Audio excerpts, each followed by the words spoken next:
కేసీఆర్ గారు తెచ్చిండు. ఎస్ 4,17,000 కోట్ల అప్పు తెచ్చిండు. ఏం చేసిండు కేసీఆర్? ఒక కాళేశ్వరం కట్టిండు. శాశ్వతంగా తెలంగాణకు కల్పతరువు లాంటి ప్రాజెక్టు కట్టి తెలంగాణను పంజాబ్ కంటే హర్యానా కంటే ముంగట నిలబెట్టిండు. వరి ధాన్యం ఉత్పత్తిలో నంబర్ 1 చేసిండు భారతదేశంలో కేసీఆర్.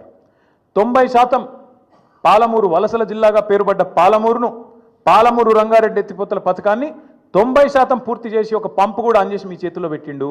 17 నెలలైంది. ఆ మిగతా 10% కూడా పూర్తి చేయలేని అసమర్థుడివి నువ్వు.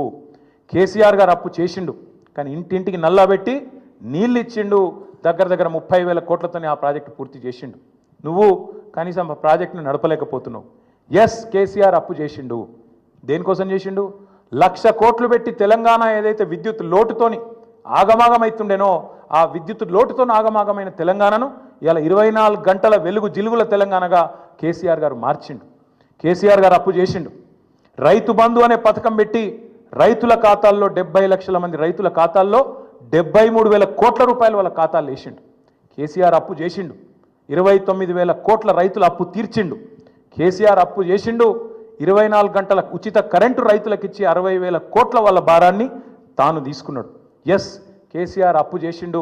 హైదరాబాద్లో 36 ఫ్లైఓవర్లు కట్టిండు. కేసీఆర్ అప్పు చేసిండు. హైదరాబాద్ మెట్రో మొదటి దశ పూర్తి చేసిండు. కేసీఆర్ అప్పు చేసిండు. ఒక అఖండమైన సెక్రటేరియట్ కట్టిండు, శాశ్వతంగా తెలంగాణ ప్రజల ఆస్తి. ఒక అద్భుతమైన 125 అడుగుల ఎత్తైన డాక్టర్ బాబాసాహెబ్ విగ్రహం పెట్టిండు. కేసీఆర్ అప్పు చేసిండు.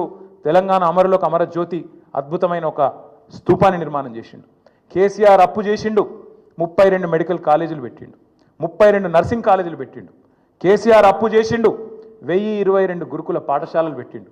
కేసీఆర్ అప్పు చేసిండు. ఊరూరికి రైతు వేదిక కట్టిండు. ఊరూరికి నర్సరీ పెట్టిండు. ఊరూరికి డంపింగ్ యార్డ్ కట్టిండు. వైకుంఠ ధామం కట్టిండు. ప్రకృతి వనం కట్టిండు.